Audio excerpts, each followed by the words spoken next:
एक और क्वेश्चन मुझे पूछा जाता है कि हमारे पास शेयर्स पड़े हैं, पैसिव इनकम हम कैसे क्रिएट कर सकते हैं। कभी कभी ऐसा हो जाता है कि हमें लॉस भी हो जाता है, तो वो टाइम पे यही शेयर दे दीजिए। मैंने आपको एक बार भी ये नहीं कहा कि स्टॉक खरीद के कॉल राइटिंग करना है, तो भले एक क्वांटिटी क्यों ना हो, मैं वो अपने डीमैट में उसी पैसे से ऐड भी कर देती हूँ। कॉल राइटिंग क्यों हो रही है? लोगों को लग रहा है कि इसके ऊपर शायद मार्केट नहीं जाए। अगर आप चाहे तो घर से शेयर्स देके भी ऐसा कर सकते हैं कि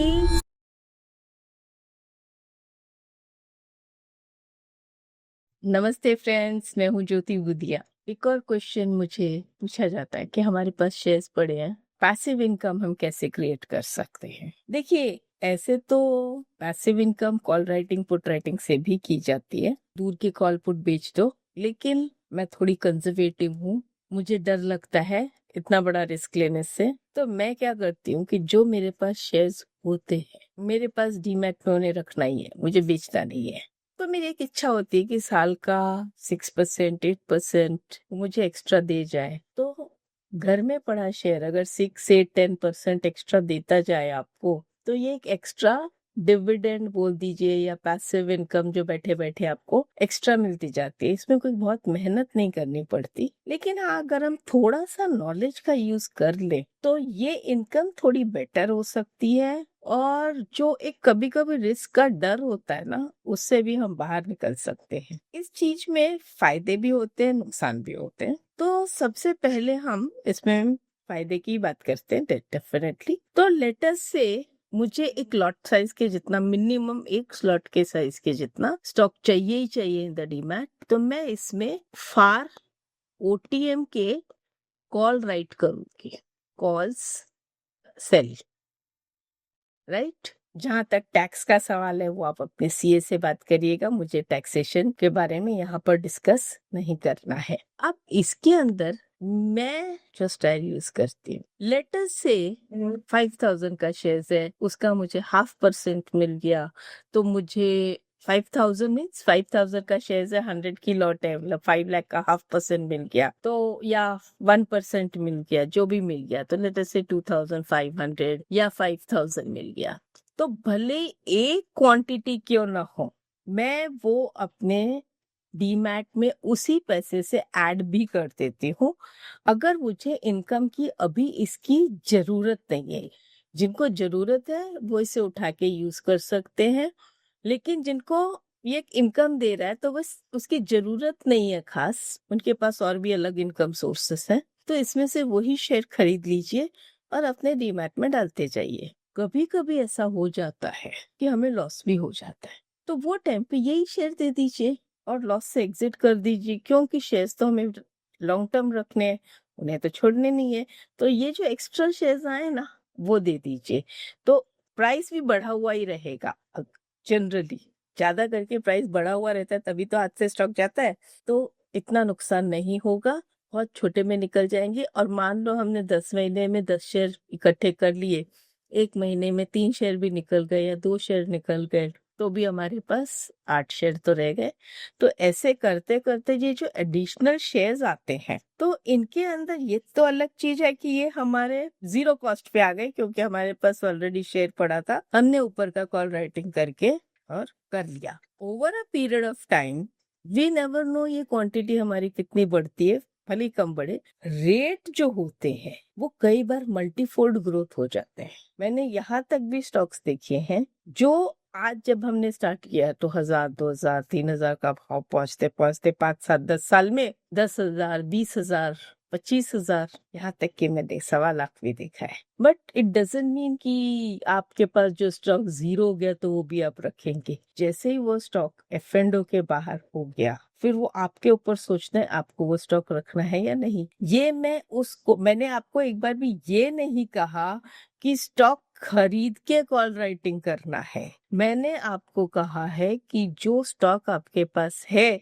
उसी में से अगर आप इनकम करना चाहते हैं या एक पैसिव इनकम बनाना चाहते हैं विदाउट रिस्क या कम रिस्क, तो इसको यूज करिए। वैसे तो लोग दूर के कॉल और पुट राइटिंग करते रहेंगे और वो भी एक टाइप की पैसिव इनकम आती रहती है, लेकिन उसमें क्या है कि आपको अचानक से मार्केट अप एंड डाउन हो जाए तो 11 महीने मुझे इनकम हो जाएगी और एक ही महीने में पूरा पैसा साफ होके घर से भी पैसा जा सकता है।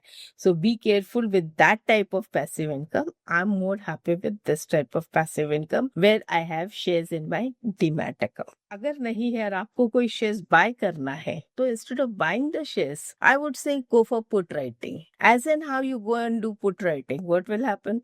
अगर वो शेयर प्राइस नीचे गिर गया तो आपको वो शेयर्स आ जाएंगे डीमैट में डिलीवरी, फिर नेक्स्ट मंथ से कॉल राइटिंग कीजिए। और अदरवाइज ऊपर चला गया, प्रीमियम 0 हो गया, तो उतना प्रीमियम आपके घर में जो रह गया उससे उतनी क्वांटिटी शेयर्स अपने डीमैट में डाल दीजिए।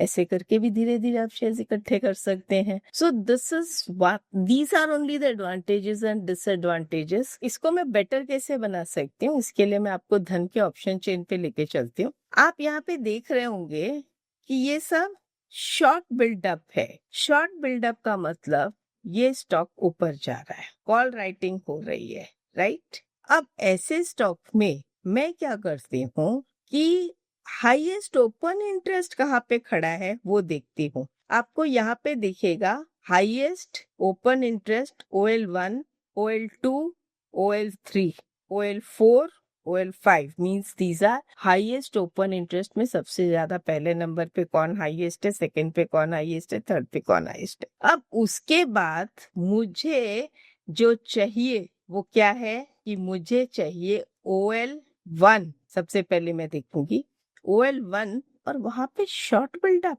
शॉर्ट बिल्डअप का मतलब कॉल राइटिंग हो रही है। कॉल राइटिंग क्यों हो रही है? लोगों को लग रहा है कि इसके ऊपर शायद मार्केट नहीं जाए, तो ये अगर मैं करती हूँ तो इसका प्रीमियम अभी 18 रुपीज है। अभी 18 है, मंथ की बिगनिंग में अलग होगा।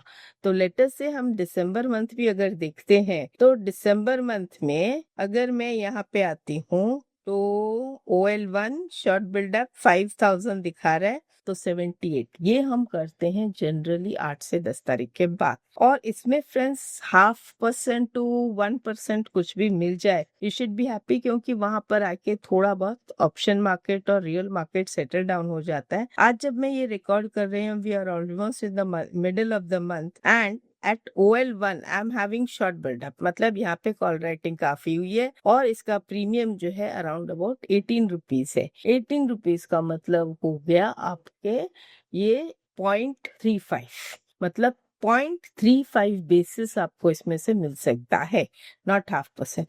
अब आधे महीने का 0.35 मतलब हो सकता है महीने का ये 0.25 हो, 0.75% हो। So that is also quite good because we are looking for somewhere at a return of around about 8 to 10% average per annum। Stock मेरे घर पे है, डिविडेंड्स मुझे आ रहे हैं, सिर्फ ये जो एक्स्ट्रा इनकम है ये मैं एक पैसिव इनकम के रूप में लेना चाहती हूँ। तो यहाँ पर अगर क्या ध्यान रखना है, OL1 जहाँ होता है प्लस शॉर्ट बिल्डअप होता है, एक तो वो प्लेस बेस्ट होती है।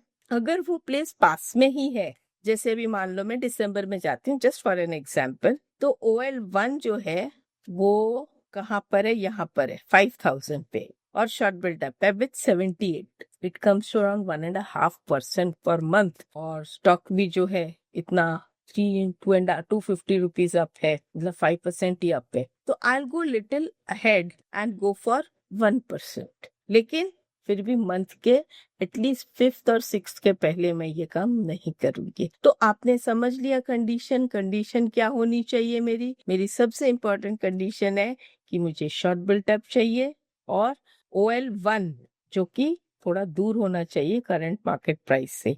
OL1 means highest open interest, OL2 means second highest open interest, OL3 means third highest open interest.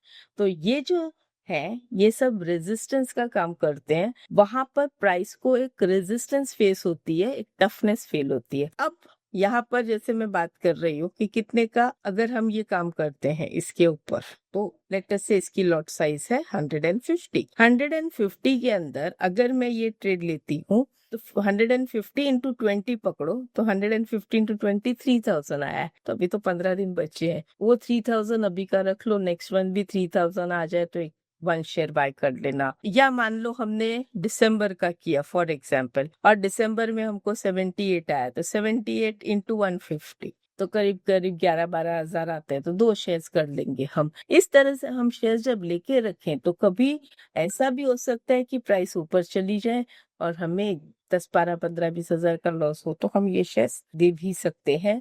लेकिन अगर आप चाहे तो घर से शेयर्स देके भी ऐसा कर सकते हैं कि नीचे का पुट बेच सकते हैं। ओके फ्रेंड्स, यहाँ पर मेरे आपसे एक बहुत ही सिंपल क्वेश्चन है, क्या आप ये पूरी स्ट्रेटजी समझना चाहेंगे कि मुझे एक ही शेयर लेना है और अगर ये शेयर चला जाता है तो मैं पुट बेचूं, अगर मैं शेयर आ जाता है तो कॉल बेचूं? क्या ये पूरी व्हील स्ट्रेटजी अगर आप मुझसे समझना चाहते हैं, मुझसे सीखना चाहते हैं, तो कमेंट बॉक्स में लिखेंगे आप व्हील स्ट्रेटजी और I want to understand wheel strategy, या मुझे व्हील स्ट्रैटेजी सीखनी है, तो मैं आपके लिए वो वीडियो बनाऊंगी। लेकिन उसके लिए मुझे कमेंट बॉक्स में आपका रिप्लाई चाहिए, तभी तो मुझे पता चलेगा कि आपको उस टॉपिक पे इंटरेस्ट है कि नहीं है। अदरवाइज जिस टॉपिक में आपका इंटरेस्ट है वो मुझे बताइए, मैं आपको बताऊंगी। और अगेन, लाइक सब्सक्राइब तो आप करेंगे ही, और मेरे पुराने जो वीडियोज है उन्हें देखिए और भी नॉलेज मिलेगी। नमस्ते।